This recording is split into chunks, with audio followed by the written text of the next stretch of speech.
So welcome back. We are still talking about matters BBI on Women Agenda, talking to Kandara Member of Parliament, Alice Wahome, and also Gladys Wanga, the Homa Bay County Woman Representative. And ladies, thank you for staying with us here on a KTN News Center. And before we took a short commercial break, Honorable Wanga and Honorable Alice Wahome, both of you are not reading from the same script in terms of the question that I posed to you in terms of women being given the special slots, either to be a deputy governor in case the governor is a man, or deputy president if the president is a man, and the deputy prime minister if the prime minister is a man. But then we are talking about democracy and constitutional dictatorship in terms of these slots. And I like what Honorable Martha Karua said some time back. And let me just quote what she said.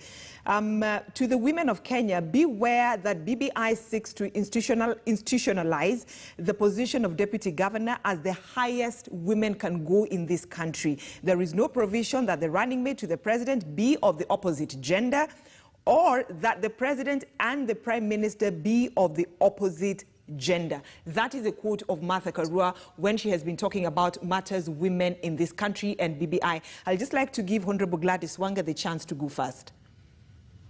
Thank you. One, I'd like to come to the issue that was raised by Honorable Alice around the election of women and the fact that the 47 women currently are elected. True. I mean, I am a 47 elected twice, actually, on that seat. But remember, the 47 women in the Senate are actually going to be elected no longer as an affirmative action seat.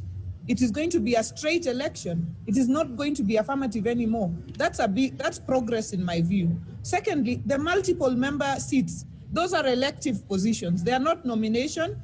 People go to the ballot and are elected, but they're going to be of opposite gender, whereas there is more than one position. Thirdly, for the first time, political parties are now required in the Constitution that their lists of candidates must now be one-third gender compliant. That is also another very big achievement, because if I am a political party and I take a list of 360 names to IEBC, 120 of them must be of the opposite gender, and if they are not, that list will be rejected. That's also another big progress there. Then, where there is a gap in this election process, then there is top-up. The day that Kenyans elect women to a point where parliament is one-third compliant, there will no longer be need for top-up. So that is another major progress there. So I think, in terms of women gaining, women have gained. Then I come to the question that Honorable Martha Karua has raised and even Honorable Alice Wahome raised it. And both Honorable Martha Karua and Honorable Alice Wahome are my seniors in this movement, in the struggle for women's rights in this country. And they know that usually you go to the negotiating table and not everything that you put on the table you come out with in any negotiation. And they know better than myself that the opposite gender rule in the counties is a big step forward. It's better than nothing, because right now we don't have anything. If we get to the point where we have governors and their deputies being of opposite gender, it is progress. If we can get that in the executive as we presented, because we did present it in that way, if we can get it in the executive, it will even be more progress. But sometimes you don't leave the table with everything you went with. And these two seniors of mine know that better than myself. But then, Honorable Wanga, why can't women fight for these seats like your colleague Alice Wahome? She fought for that seat of, Kandara. She's a member of parliament right there, also representing women agenda. You fought for the seat of, Homa Bay County to become the women agenda. And even in 1974, we had Grace Onyango as Kisumu Town Member of Parliament. In 1992, we had the likes of Honorable Charity Ngilu, Honorable Beth Mugo, who is now in the Senate, and also Honorable Martha Karua. Why can't women fight for these seats instead of waiting to be given things on a silver platter? Thank you. And I think that's a question that we are asked all the time, especially by the men. But we all know that the playing field is not level. The playing field has never been level. Even just like for women in the corporate sector, women doing the same amount of work are paid less, and it is shown by surveys everywhere. So because of the patriarchal nature of the societies in which we live, even in America, women only attained the right to vote way after men were already voting. So because of this patriarchal nature, the playing field is not level, hence the need for affirmative action. For example, by our very nature, and Right Honorable Raila Odinga puts it very well usually, he says a woman leaves her home, you know, and comes far away. Me, I'm born in Kisumu. I'm running now in Homa Bay. I'm running against somebody who was born, bred, has grown up there, was playing kalongolongo, everything in that village. The playing field is not level for women, whether it's in terms of resources, whether it's in terms of, you know, just the patriarchal nature of our society, because we have been at the background for way too long. But once we get to where we are going, you know, once we get to a level playing field, and that is why affirmative action is not in perpetuity. It comes to an end at some point. And we congratulate women who have gone for seats and won. And that shows the ability of women to go for seats and won. Many in constituencies, including Honorable Wahome, many in governors, including our 3 governors that were elected. You know, others who will continue to run after getting a platform on affirmative action. So affirmative action is not for life. All right. So let me bring it to Honorable Alice Wahome. The same question that I'd asked Honorable Wanga, you know, why can't then women fight for these seats the way you did in your constituency? Yeah, thank you very much. First, let me confirm that I'm in total agreement with Mother Karua's position, where she says that, you know, we have to have opposite gender for every position in this country, especially even at that particular level of governance in this country. Your question is really the question that should never be asked in those particular circumstances, because we all are living in this country of ours. When did, even in the homes, did you ever have women and men playing at the same level? The field is not level. I agree with Honorable Gladys Wanga, and I want Gladys Wanga to agree that because you don't go to the table and go back away with everything that you wanted, I want her to first agree that the 47 women are already in the National Assembly. The proposal to scrape that is not progress forward. It's actually going backward. I think there is major concern that the multiple constituencies are not nationwide. And this is maybe what the proponents of that particular provision had not seen, that the 47 are covering 47 counties, so that we have a woman in every county.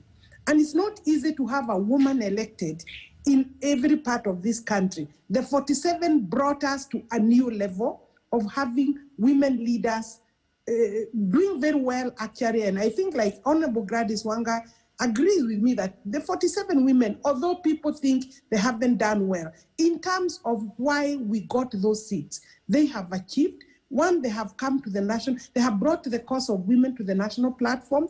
They are sitting in the National Assembly, and also we have some in the Senate. So the gains may not be immediately seen, but you know, they can be able now to spring over from there.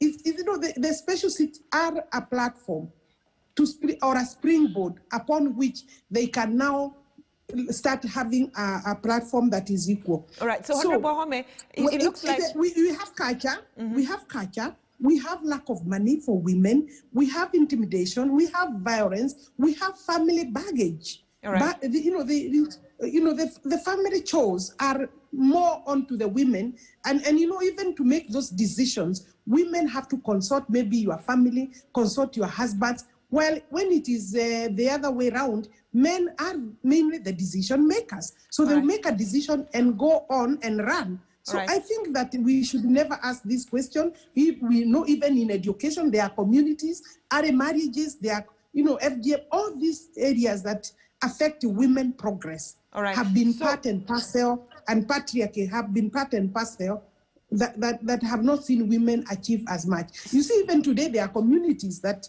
don't accept that women are adults, actually. They consider women as children. So, Honorable Ahome, from your explanation, it looks like you don't know even if, you don't know whether the additional 70 seats will benefit women in this country, because there's no clear provision that some of the top executive positions will go to women. First, there's no clear provision. And even that clear provision that, Wanga is saying that it will be elective because there will be multiple constituencies.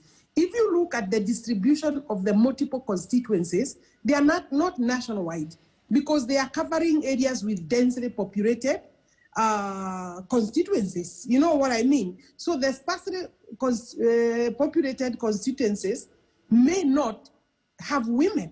And therefore, that for me is a minus and not an achievement, because there will be counties that will be left without women leaders. All right. And that's a major difference.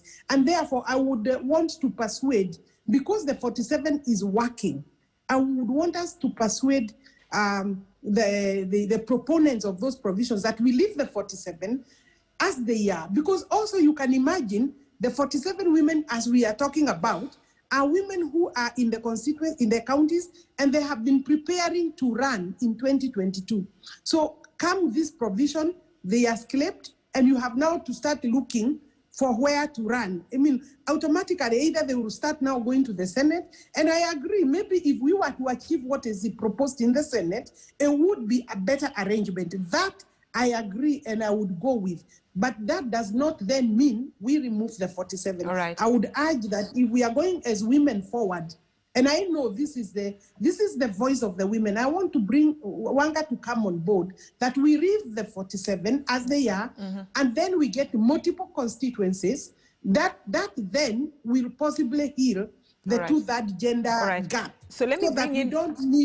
We don't need the nominations. All right, so let me bring in Honorable Wanga. And Honorable Wanga, you've had your colleague, asking you to actually support the idea of maintaining the 47 seats for the women in all the 47 counties.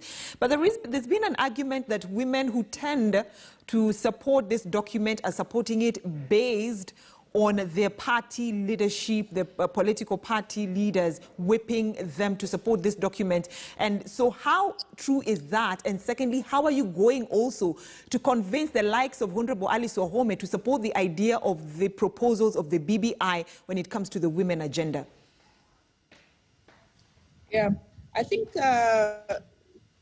what I'd like to say, first of all, on your question around supporting because we are whipped by the party leaders. I think we only support if we see that there are gains for women. And we have not minced our words, even when we were in Naivasha and other places, when we felt that maybe there are issues or gaps as far as women are concerned, we have raised those issues. So we will not support just for the sake of support. When we appeared before the committee, the steering committee of the BBI, we raised the question of not losing any gains that the women already have. So that was a very, very key point. We were saying we are retaining our gains and advancing them. And for sure, in terms of election of women, and I want to say, it would be nice if, in fact, what we said was we are not losing any gains unless the change is bringing on board more women than we currently have. So it would be nice to retain the 47 women. I mean, I'm a 47 woman myself. I've been there. It is the platform through which I came to Parliament. But the question we must ask ourselves, is the current arrangement giving us more women or bringing us closer to achieving the 1/3 rule than the previous arrangement? And I'd like to say that if we have, and if you look at the multiple member constituencies, if it is opposite gender, it brings on board already 70 women. If it is opposite gender, the multiple member constituencies, it brings on board already 70 women.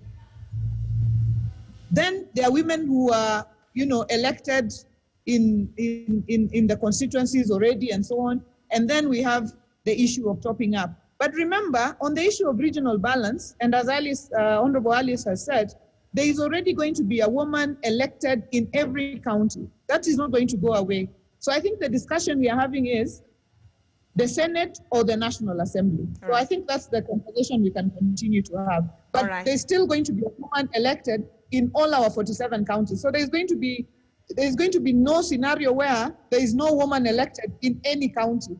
There's going to be a woman elected, powerful as the man elected, with voting rights in the Senate. I think that's a big advancement. But we continue to have the conversation as to whether the Senate or the National Assembly. But from where I sit, the BBI has taken us a step further than we were with 2010.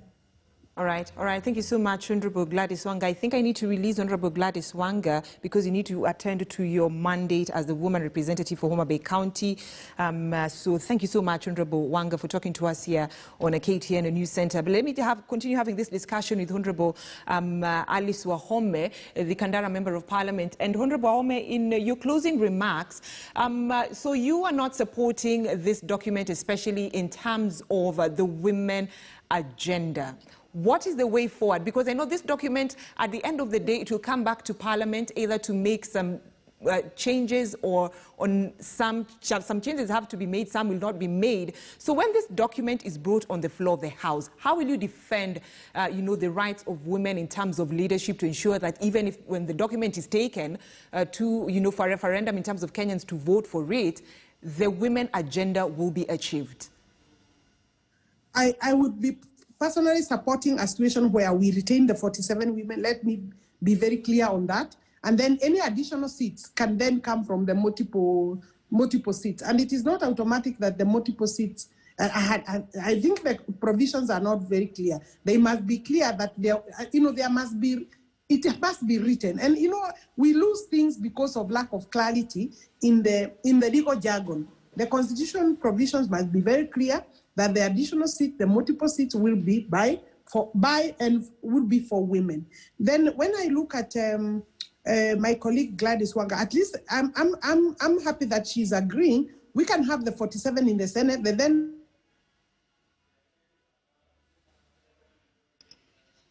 All right, I do apologize for that hitch on the side of the Member of Parliament for Kandara, that is Alice Wahome, was talking to us about her sentiments when it comes to the women agenda in the country, saying that she'll only support that BBI document if the 47 seats of a women representative is maintained. So let's go back to Honorable Alice Wahome. Honorable Alice Wahome, you were talking to us about your support for this document only if the 47 seats are retained. Yes, yes, I want to see the 47 retained. I want to see new provisions that secures the two-third gender principle because it's not there.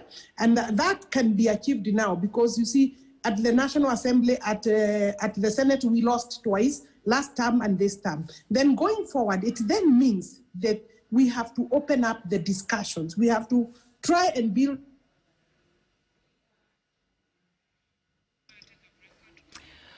All right, on that note, I'd like to take a short commercial break, but thank you so much, Honorable Alice Wahome, Member of Parliament for Kandara, and also Gladys Wanga, Member of Parliament for Homa Bay County.